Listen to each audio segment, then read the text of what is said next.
Welcome to your Cyber Tips Explainer, where we make everyday people understand the cyber world around us. Okay, let's get right into it. 2.3 billion. That's how many malicious attacks one company blocked in just 1 month.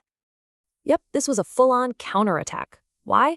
Because the security service started blocking billions in unemployment fraud. So what kind of digital weapon did these criminals even use? Think of it like a digital mob. They just flood a website so real users, like you, can't get through.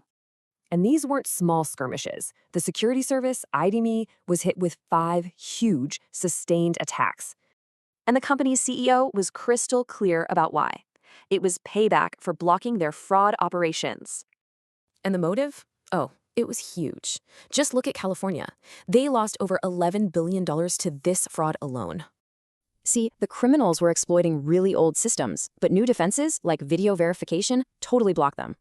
This whole fight is over something called static data. You know, your social security number, birthday, stuff that never changes.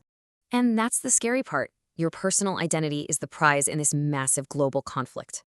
Okay, so what can you do? It's all about building your own personal defense shield. Let's break it down. So you have to ask yourself, is your identity the next battlefield? Because this isn't just about big companies anymore. Protecting your info is really the only way you stay out of the crossfire in these global cyber wars.